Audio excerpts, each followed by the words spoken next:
You've got a great setup. I've actually listened to a number of your talks, and I like the FinalSpark background that you've got going on. Well, the thing is that it's a real one, okay? And I tend to love authentic things, okay? So this is for real.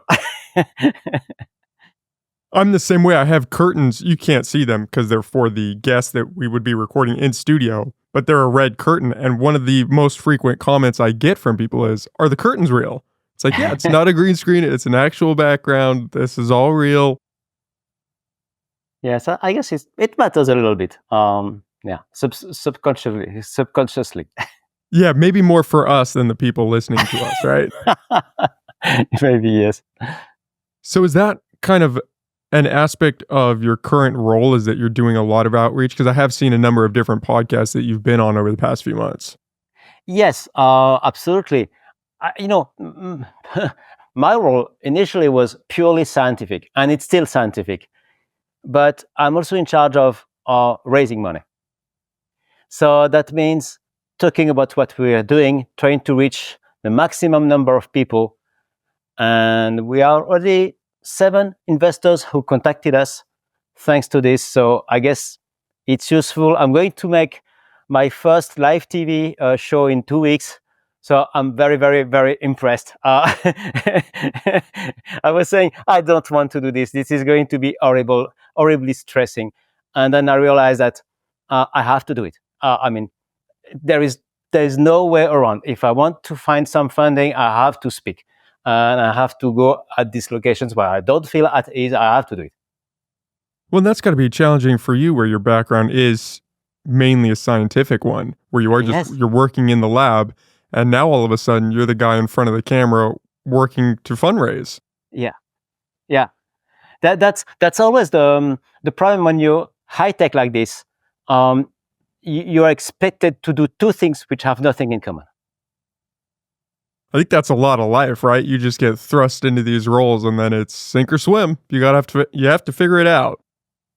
Yes. So I try to improve watching what I do and watching what the good guys are doing, trying to understand what I'm missing and what I can correct. And yeah, so.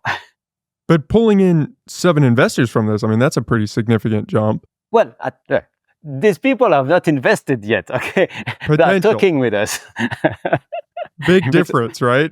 Money hasn't been handed over quite yet. No, of course. But it's just a first victory. When you have, big funds that call you, say, we want to talk to you, it's very pleasing.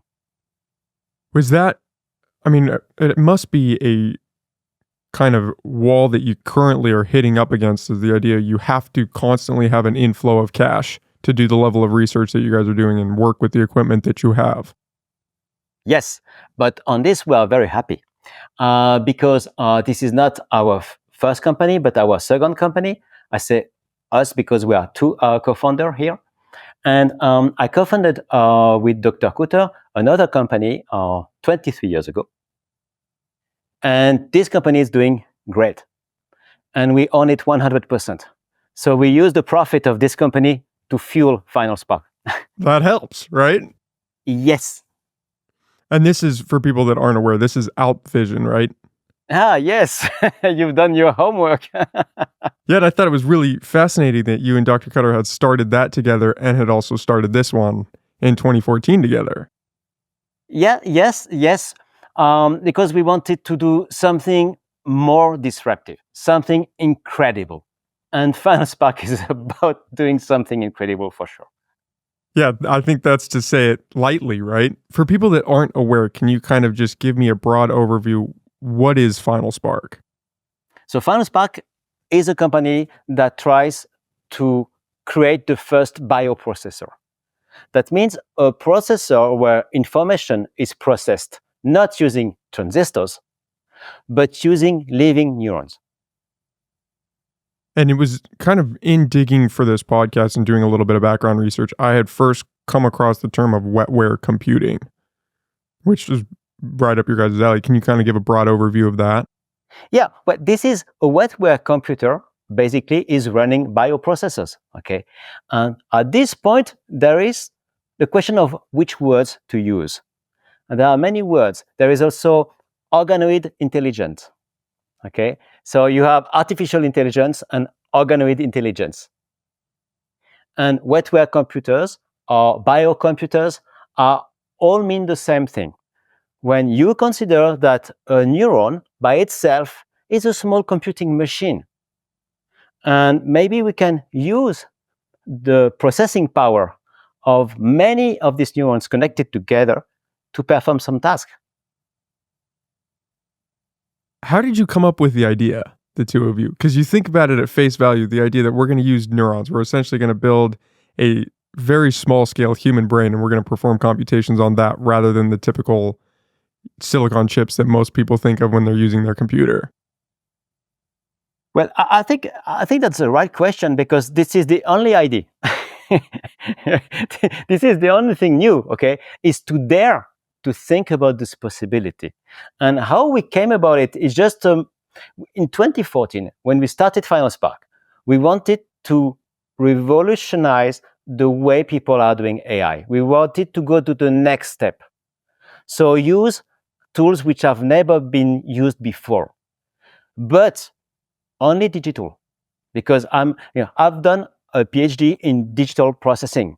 So my world is about digital things. It's programming, mathematics. This is my world. And then we worked a number of years on this. And at the end of the day, we had simulations that were running spiking neurons, which are way more realistic than standard artificial neurons that you find in ChatGPT, for instance. But we were consuming kilowatts of power. And for this, we have a few thousands of these wonderful neurons. And at the same time, one of our employees was working at the PFL, where there is the Blue Brain project, financed by the EU for 1 billion euros. And they were using real neurons. And then the connection came. We are trying to achieve something, and actually this thing already exists. Okay, these are real neurons. I mean, that's a very strange idea for us because we are physicists and mathematicians. But as an engineer, you have to realize that it's much more promising, because if you compare the fact that we are using several kilowatts of power to fuel a few thousands of neurons, and your brain works with 20 watts for 100 billion of neurons, then at this point you realize that we are not using the right tool if you are using artificial neurons. It's just from an engineering perspective, it's a bad choice. Yeah, from energy consumption, it doesn't look good when you frame it like that, right? Yeah, well, it looks actually so bad that it doesn't look like a promising future. I mean, so we say, okay, the problem is a question. It's a philosophical question. If you have been training about something all your life, about digital and transistors and physics, and suddenly you realize that you have to learn something totally different, which is biology, you don't want to do this at first, because you have an expertise, you feel at ease in your expertise, and then you have to dive into something where totally new by zero, rookie level. So you go from expert to rookie, which is not a pleasant situation, okay? But it was worth it. Well, and it's almost like you're building a skyscraper, or the way that we've been progressing down this technological path is you're building a skyscraper, and maybe you're 80% of the way finished, and you realize, oh, if we had redone this foundation and went a different direction, we could be 200 stories higher than we currently are and have the capability to build much further, but we're limited by the foundation we started to build off of. Yes. Yeah, but this is the kind of switch which are difficult. And actually, not only for us. When we discuss with big companies like NVIDIA or Intel or Microsoft, they just don't understand what we're trying to do, because it's totally opposite to their thinking, like it was our case before. You have really to have a different look on the things that you are doing to say, yes, I'm going to use biology for computing. This is really disruptive thinking, you know. Has any of that, the stance that these private companies have taken, has any of that shifted with this kind of current wave of the AI revolution? Because obviously, talking about 2014, AI was in a completely different place, especially for the layperson who it might not have even been on their radar yet. Cut to now, people are using ChatGPT, they're using Copilot, they have all of these AI tools. These companies are building these supercomputers out in the middle of nowhere to kind of house these these chips because they need so many hundreds of thousands of them and they want to build more. Are they starting to realize, oh, maybe building out a unit that is more energy efficient and has the capability to grow and expand more, that might be a better option for us long term, looking at the direction this is going? I mean, some of them may be thinking about this, but these are rare and it's normal. If you talk to NVIDIA, they're making billions, okay, with their current business model. You know, I mean, they would have no reason to switch at this point in time. We are talking about really of the future when we do what we do today. So I was talking with an investor last week, and he was saying one very simple thing about us. He was saying, Fred, you are not creating a new product. You are creating a new industry. And that's true. At this point, we are like, the people who invented the transistor. Okay, Shockley, for instance. I'm sure he didn't know that one day we could do smartphones and internet connection using these transistors. So we are the same stage. It's only about potential and promises. But the fundamentals are good. Because, saying that you can process information with the nervous tissue is a very conservative statement because it's already working. So in some way, we are way more conservative than people doing quantum computers, which have never been done before. But there are still many things to master to use a nervous tissue to perform information processing, because that means, in particular, to master training. And training is something which has been studied a lot in the neurology literature for the past 50 years, in vivo, exclusively in vivo. And what we are doing is, or trying to do, is training in vitro. And there is basically no literature on this. I mean, in some ways, you're selling the future, but you're also selling the present. I mean, we are the greatest supercomputers we currently have in some regards, right? And we're walking around, there are billions of people on this planet. Yes, actually, we are supercomputers, but all animals are also supercomputers. These are billions of neurons connected together. So and it's already, and it has been refined for millions of years. So we are using a system which is already genetically optimized. So that's the good thing about it. And it's hard to beat a system that's been refined over that long of a time frame. Yes, correct. There is a coincidence of things that has happened, actually. There was, in 2005, a Nobel Prize who invented a way to create stem cells of human beings starting from skin cells. And this invention was actually critical to what we are doing today. Because this is because of this invention that we are able to have neural stem cells, and therefore neurons of human beings, that we can multiply infinitely without impacting any living human being. So walk me through your guys' process from taking the skin cells, turning them into stem cells, and eventually building out the brain organoid.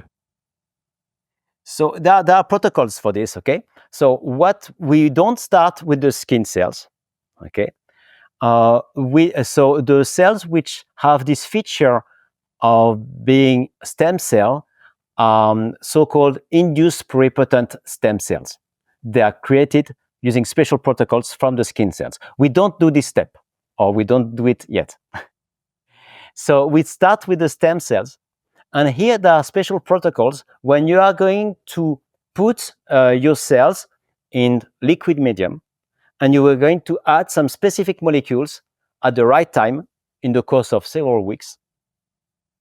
And this will force your stem cell to become brain cells. And that's not enough, because you have to connect them.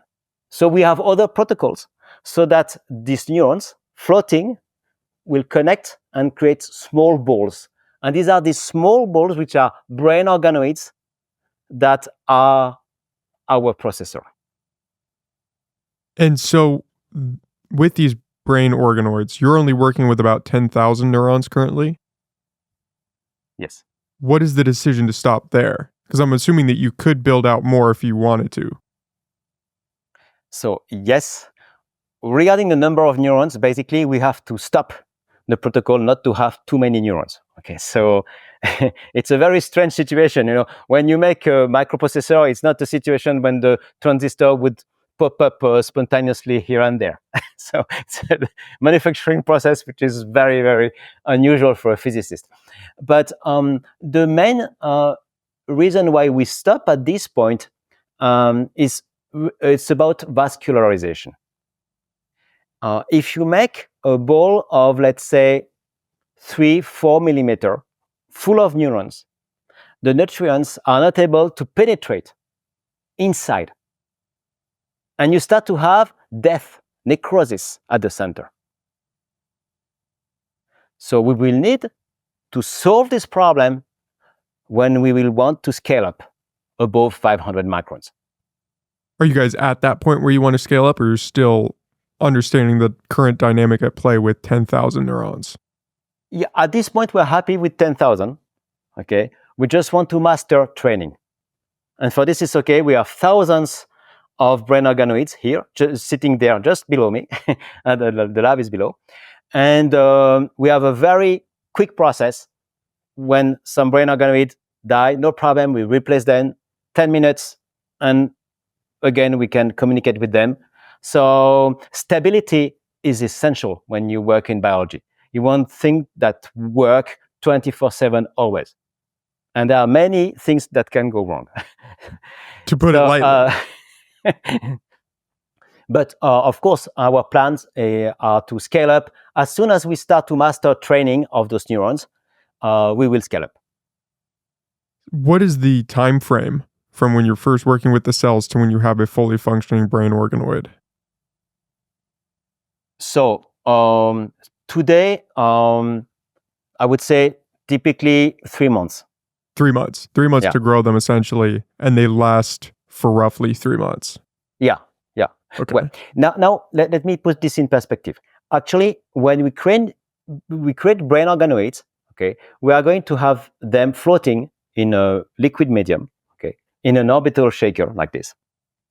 And as long as we keep them here, they are happy, and we can keep them for 2 years, no problem, or even more. The 100 days, the 3 months lifespan that we have right now is once we take them out and put them on the electrodes.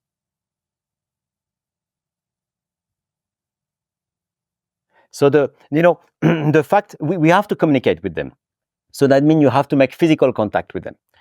This is a known problem, even in vivo, that when you start to have electrodes in contact with nervous tissues, you have reactions of the nervous tissue that in the long term can decrease the level of signal that you can record. So there needs also to be some progresses here. And I believe that when we will solve also those problems, this will be useful also for in vivo, even for human beings, like intracortical deep stimulations for human beings, for Parkinson's disease, for instance. There will be a number of side discoveries, side for us, but maybe not side at all for others, central for others. Like, like space exploration. It led to a number of discoveries which were not the purpose, but were side discoveries, but still today very useful. So I predict this is what's going to happen when you start to create a new industry, actually. Is the lifespan, once you start working with these organoids, is that deterrent on the kind of current state of artificial homeostasis that you guys can manufacture? Or how would you extend the lifespan for those once you begin working with them? Well, we are not actively working on extending this lifespan. So 3 months working time is perfect for where you need it right now. Yes, yeah. But you consider the progress. 4 years ago, it was 5 years ago. It's about 1 hour of lifespan that we had. So we went from 1 hour to 100 days. Okay, so it's a good jump. We're already quite happy of this situation. Okay, the first thing is that we are not even sure that they are dead when we stop to have signals, because you can stop receiving signals from cells for other reasons. Typically, you have cells which are called glial cells, which are not neurons, okay, which typically form around the electrodes. And these glial cells are going to isolate the electrodes from the neurons. So this may be one of the reasons we get less and less signal as time goes on. It would just be a loss in those glial cells. Well, this is because there is growth of glial cells. These glial cells are going to electrically isolate the electrodes from the neurons. Okay. This is an assumption, but this is known in the literature as one of the possible reasons of this, which is known anyway. This is just a hypothesis you guys are kind of currently floating with. This is an hypothesis. Correct, yes. You mentioned that currently the training aspect is, what would you say, the most challenging to work through right now? Is that where a lot of your guys' focus is at? Yes. What does that mean for the layperson, the idea that you guys are training this network? So there are two ways to answer to this. The most obvious way is training is you want, for instance, if I have a picture of a dog, I present it to my brain organoid, it should be able to output whether it's a dog or a cat. Okay, so the input would be a matrix of pixels, 100 by 100, and the output would be 2 electrodes, one for cat, one for dog. Training successful, it always produces the right answer. This is the training. So of course we are not working on so sophisticated cases, or most simple case, but what is very interesting is that it's exactly the same problem which happened in the past 30 years with artificial neural networks. There was exactly the same problem. How to train artificial neural networks to perform a task. And the solution was actually to find the correct connection weights between the neurons. And there were algorithms and mathematical tools which were developed to do this. And then the revolution of AI today, only because we found a way to correctly connect the neurons. Now, in our case, the difference is that we cannot change easily the synaptic connections between the neurons. Okay. We have about 10,000 synaptic connections per neuron, and we have 10,000 neurons. And basically, they are all inside, so you cannot access to them. It's a very different situation from artificial neural networks, where you have basically a matrix of values, and you can change the values, and that's it. This is not our case. So in our case, we have to make a revolution here, and to say, okay, we don't want to change directly this connection. We are going to forget about this typical strategy of AI. And we are going to rely on nature because you and I, we are already able to learn. So somehow this capability is already wired. So the question is more, how can we directly, we don't want to directly change the synaptic connection. What we want is directly train the system to perform successfully a task. And how does it work? In vivo, we know that some neuromodulators, like dopamine, for instance, is implied in the training process. Training process is a very complex and not well understood system. But we know what are the things implied. So what we want to reproduce is in vitro, the essential component, so that a dog is recognized as a dog and a cat as a cat.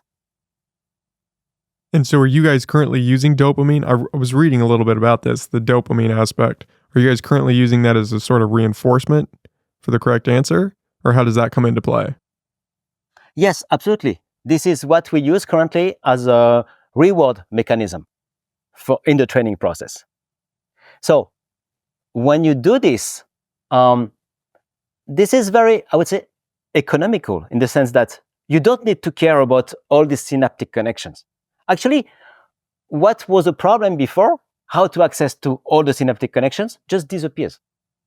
Because you are saying, I'm going to trust nature, that it knows better than me how to change the synaptic connections if I reward it at the right time. This is the basic assumption. This is a reasonable assumption because it's already working. Okay. The problem is that we are not sure what is in play. There are many neuromodulators, not only dopamine. Okay. There are circadian cycles. There are other things which may matter a lot for training, and we don't know what is critical and what is not. So that means a lot of trials. Is there any consideration to the idea of how many neurons are necessary for that training to, I don't know if at a base level work, but also work efficiently? I mean, obviously, when we're talking about the human brain, we're scaling to billions of neurons, right? Yes. For the task that we are trying to do, which are very simple tasks like moving something left and right or things like this, with 10,000 neurons, it should be way more than necessary to achieve this task. So we believe that the number of neurons is not a problem for the kind of task we're trying to achieve. What about transferring? So say you are working through this training process and you start to make progress and are actually able to train these brain organoids to recognize an image, say. Let's start there. So projecting out a little bit. How would you transfer that from one organoid to another? So say you have one that is working or a system of ones that are working and then they die or they reach that point where we're not really sure what's working. The glial cells have hardened a little too much. They're a little too thick. Is there a way to transfer that knowledge from one organoid to another? Or are we talking about another problem that has to be solved down the road? The short answer is I don't know. And actually, for most of your questions, generally speaking, I don't know. This is the problem about, being a bit at the edge of something, okay? We only have assumption. One thing that we already discovered is that we have to adapt to each brain organoid. So because they are all different. Okay. So when we start with a new brain organoid, we have special procedure now when we go all over the stimulation and listening parameters to understand what are we talking to today. And by the way, it may change the other day. Okay. And so we are sure the algorithm is going to adapt when we put a new brain organoid. Now, transferring the knowledge from one to the other, I don't know. If in the worst case, a full retraining would have to occur. Okay, but if the process is standard enough, it could be run again, and that's it. So, yeah, I guess if you have a standardized training that works, you could just refeed it to the system and retrain it. Yeah. And if presumably if you were able to do that efficiently enough, it wouldn't be that much of an issue to retrain a system before implementing it. Yeah, that's one of the hopes. we are not there yet. It's interesting hearing you say that each of these brain organoids is different. Is that in terms of spacing of the neurons, or what do you mean when you say that? Everything is, I mean, well, the number of neurons are going to be more or less the same, but more or less, I mean, plus or minus 20%, which is already a lot, okay? And therefore, everything is different. So the way they are located spatially is different, and the way they are connected is different. So basically, you're looking at something, an individual which is totally different from the previous one. And you have also to consider something else. When we take the organoid, it's a ball, okay, and we put it on electrodes. But depending on the angle of the ball, we are going to connect with different neurons. So even the same organoid, if I would remove it and put it again, probably I would get different result. Would it be more beneficial to, I mean, if it were possible to kind of duplicate these organoids, almost like through a cloning process, so that you could have a little more standardized version of it? Or is there some aspect that is worthwhile in having a variance between? So when you say duplicating an organoid, okay, the protocol that we currently have are intrinsically random, because you have neurons floating in water, which connect spontaneously. Okay. If you want to really master this process to the way you know which neuron is connected to which neuron, this protocol is not appropriate. Okay. There are other protocols which may be appropriate, which is way more like in the field of synthetic biology, when you actually deposit one neuron at one location, one other neuron, and then you have some channels that forces them to connect. So it's possible. Some people have done experiments like this. Okay, I believe, but it's a belief. Okay, that this way of thinking, which is typically the way I would have had 10 years ago, is bad. Because this way of thinking is typically a way of physicists and mathematicians. Okay, the kind of people like I was 100% before, that believe in artificial structure. When you master everything, we are used to this. Okay, and in this particular case, you are playing with life and living creature. I don't believe it's a good idea to try to force them to do something the way transistors, because you know one thing, you want to apply your knowledge desperately to something else, but it's not appropriate. Okay, it's better to realize, okay, I have something living, I cannot do the same, but I can do something else. Maybe they can wire spontaneously together. Let's use what is in their nature instead of trying to force my previous expertise into something for which it's not appropriate.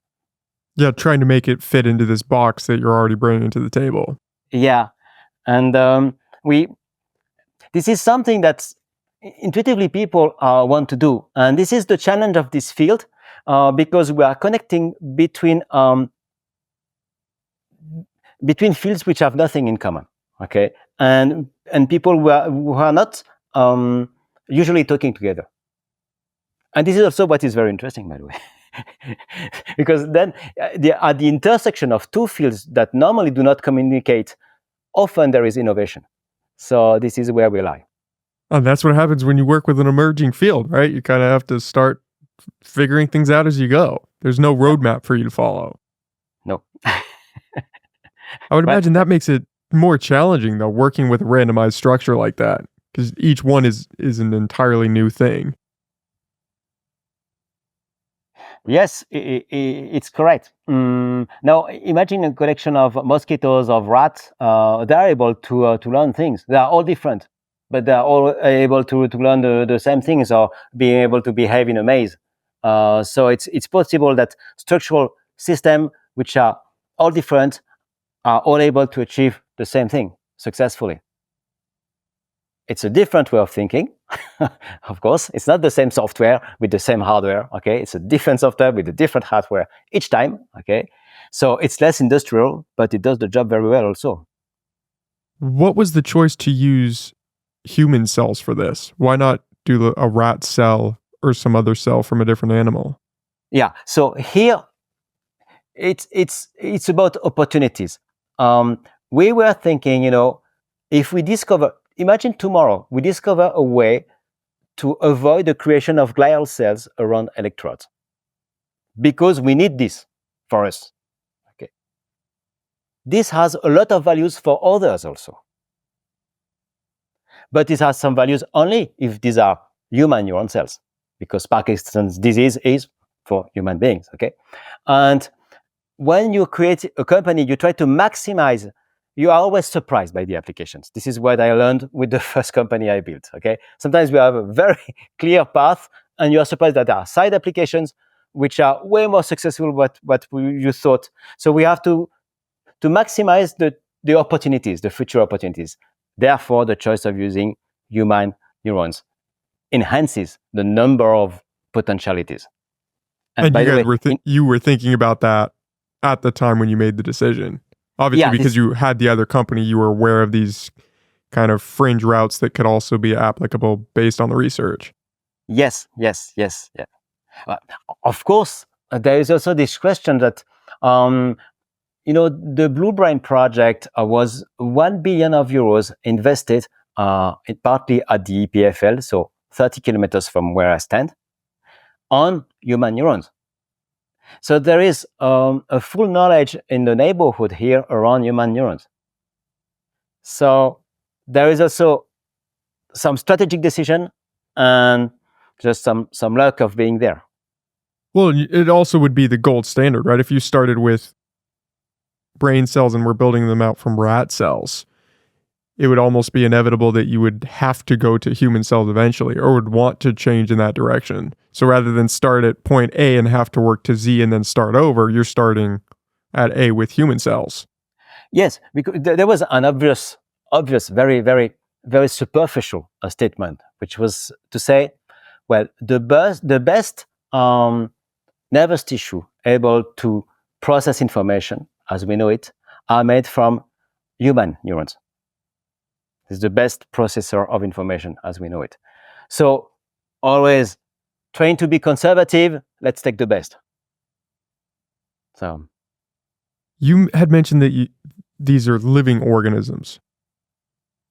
What is your interpretation? Because obviously there are some ethical ideas in relation to the project that you're working on. Do you think of these as the same way you would think of a human brain? So no. So we are very, very far from a human brain.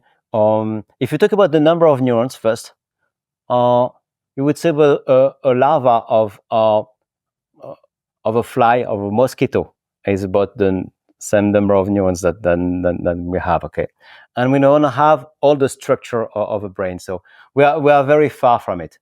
Still, because of the scalability of what we are doing, potentially the ethical questions must be asked. Okay. And it's actually the third field that I have also to take into account now is the ethical part. So we don't know anything about this.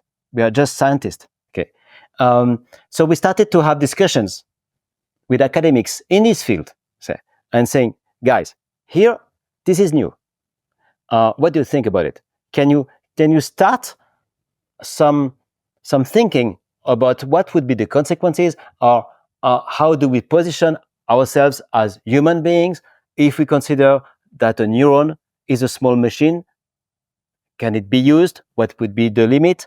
What do you think about this? Put this in perspective, please. So this is the third field that I have also to merge in our activity. Very different from biology and electronics. Yeah, now you're taking a philosophical stance, right? You're bringing that into the realm of work. Yeah, and well, that's the point. When you work in this field, I have to handle things that I did not expect. I did not expect to go in front of TV shows, for instance. and I did not expect to have to answer to philosophical questions. And the thing is that we have to handle this. I mean, there is no, if we want to do the job correctly, we have to handle all of this. You may say, that's not my job. It's our job. So you may not like it, or you may be very bad at it, but you have to do the best you can to handle those questions. So we try the best we can. And in this particular case, we try to onboard some experts, some philosophers, some people who have been spending all their life actually on these kind of questions, who are better actually positioned than us to think about this. We can provide the facts. Is there a general consensus on the ethical implications of this starting to emerge, or are we still a little too far out? No, there is absolutely no consensus. Actually, most of the people are not aware about the existence of this field of biocomputing. Okay, I was discussing with a philosopher recently who wrote some ethical consideration for the UNESCO, for the use of cells also, of human cells, but not at all about biocomputing. He was talking about technologies which are known since 20, 25 years. So this is so new that governments boards are not aware about the existence of this field. So consensus comes after people have started to work on it, and people have not even started to work or to notice the existence of this. And this is one of the reasons of talking with people like you to spread the word about this is a new field, and let's discuss. Does that work towards FinalSpark's advantage in some sense? Because if there's not this broad understanding of the work that's being done, you guys can kind of float under the radar a little bit, especially in terms of any regulation from a government standpoint. So yeah, we could take it this way, okay? But this is going to be a long-term journey. I know it for sure, okay? So I'm better off taking a long-term approach. Therefore, this discussion starting now, as we are still doing fundamental research with philosophers. Because ultimately, we want also to communicate with governments. So I want to take this from the early beginning. And that also the general public understand what we are trying to do and is not afraid of what is being done.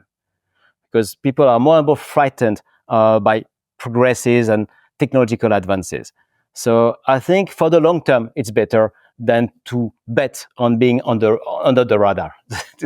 Yeah, because eventually someone's going to pull the cloak off, right? And if you're too far down the road, then people say, well, we need to shut this down. What's going on here? We weren't aware this is happening.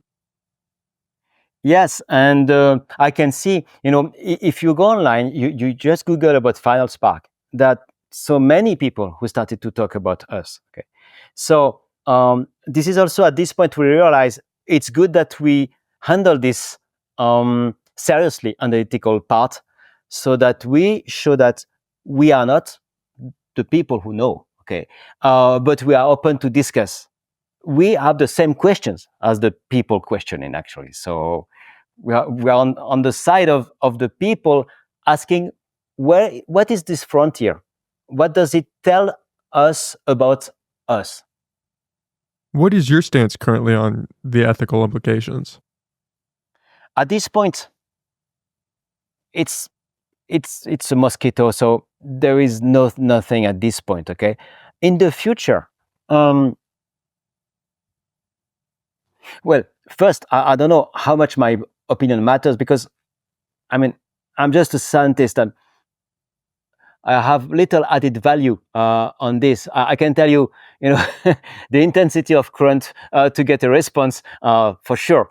But my vision is still that this neuron very looks like another cell. Okay, and by the way, I don't see obvious difference between neurons of rats and neurons of human beings, because we've done a lot of rats also. Okay, so there is nothing magical about one or the other. And biologists would certainly agree with this. Actually, these are cells. The question starts when you say, okay, if I have 100 billion of these neurons, does it make a difference? And if it makes a difference at 100 billion, what is the limit? Is there a magical number? And this I don't know. Yeah, and I guess getting a little more theoretical, at what stage, if any, would some sort of consciousness begin to emerge? And then where does that, what does that tie into? How do we face that? I don't know this. I'm really lost on this kind of questions. Actually, even the word consciousness is hard to define. And people have been working on it for, I mean, who knows how long? People have posed the question, what is consciousness? So the discussion already is difficult because you start about reasoning about complex things on a word which is itself not well defined. This is where there's a job of expert. Yeah, it's just an interesting field in that sense because we currently have organ transplants, right? Yes. And so as we progress in that field, what happens when we start building organs essentially in a lab and then transporting those and putting those into people? How is that on some level different than what we're doing here? But instead of taking the organ that's being built and putting it into a person, we're almost plugging it into a machine. I mean, it's serving the same function at root value, right? I think it's just people get a little iffy, the idea of, oh, we're eventually building a human brain and we're going to plug it into a machine. That might cause pause for a second. I think one idea that as a human being, we quite dislike is the idea that we are just a bunch of cells. I mean, I pretty much love the idea that I'm much more than a bunch of cells. Okay, but as a scientist, I have no rational argument to prove this. Okay, I would like to be much more than this. Yeah, nobody wants to think they're just a bunch of cells. You want to think there's a little sparkle in there that makes you who you are. I mean, it's fascinating work. Do you think that this is just, because obviously we talked a little bit about the energy consumption aspect and the, I don't know what you would say, 10-fold, 100-fold reduction in energy that you would need to perform these computations versus a standard chip that we're using today. Do you think that there's an efficiency outside of that as well, that we could perform these computations and do this work exponentially better through using this wetware aspect? So first, on the energy consumption, we're talking about 1 million. Okay, so it's like light bulbs. Okay, 20 years ago, lighting things meant consuming a lot of energy. Today, with LED, it's not a problem anymore. Problem's gone. Okay, today, using AI means consuming a lot of energy. Tomorrow, with bioprocessor, maybe it would be like LED. Not a problem anymore. No impact anymore, environmental impact caused by AI. Gone. So by itself, it's something significant. But coming back to the training, think about this. You have a child, okay, and you present to the child 5 pictures of cat, 5 pictures of dog, and that's it. And then the child is going to be able to recognize dogs from cats with 5 of them. Now, take an artificial neural network, deep learning. 5 and 5 is not going to make the job. Even 500 and 500 is not going to be sufficient. You're talking about like 50,000 cats and 50,000 dogs, and sometimes it will still make stupid mistakes. So there is also the training efficiency that will make a difference. How fast a system is able to understand the fundamental of a system in order to perform. And that's also a benefit of using nervous tissue. Where do you see this field going? I mean, obviously you guys have the neural platform. You're renting out computation time for researchers to kind of run experiments. Do you think that this gets to a point where everybody has a brain organoid instead of a silicon chip? Or do you think it would take that route of you're almost renting out this time from a remote environment? So remote environment is the most obvious thing, okay? By the way, this is how ChatGPT is working. Okay, you don't run ChatGPT on your iPhone right now, okay? you're running remotely on cloud computing. Okay. So let's be conservative. Again, I'm trying to be as conservative as I can in the science fiction field. So appreciate the effort. So here the idea would be, to go on what we are doing just here. Actually, we have servers and people can access them remotely. This is what we're already doing 24/7. And as you said, we are actually renting servers, bioprocessor access to some companies. So this is, I think, acceptable, the idea that you could have actually tomorrow ChatGPT running on bioprocessors. You will make, you have a prompt, you make some request, you get some result. For you, it doesn't make any difference. But for the environment and for the cost of running the server, you are doing this for 1 million times less energy. Therefore, the cost also decreases tremendously. Yeah, that alone, you're right. Not to make light of the energy efficiency aspect, because that alone is a huge point. I mean, for anyone that pays their electric bill, you know how expensive energy can be, and amplify that by a significant amount for running a model like this. If you can bring the price down, it's huge. I mean, that opens up a ton of different doors for what you can do with the process. Yes, actually, then you reach a situation when it's basically that costs something like it's an appliance. So the use case may change totally differently. Now, to come to your point, would I be able to put this organoid in a smartphone, for instance? So for me, that really looks like science fiction, okay? Because right now we need a lot of equipment, a whole lab actually, to keep these tiny brain organoids in life. I'm not saying that it's impossible to miniaturize, to make it smaller and smaller. Probably it's possible, but we're not running in this direction. This may come in the future, but other things may come, which are, for instance, once you do training of an organoid, so some people have some diseases where they lose some capabilities. Okay, remember that we're able to create brain organoids of your own cells. Okay, so if I create a brain organoid with your own cell and I transfer them into your brain, they're going to be accepted and recognized as part of your brain. No problem. So if you were able to train some organoids to do some tasks, some specific capabilities that you've lost, science fiction, okay, and transplant this into your brain, which has lost these capabilities, maybe we could restore them. So this is one of the vision, one of the things that we have not planned. This is not part of our business plan, but you never know.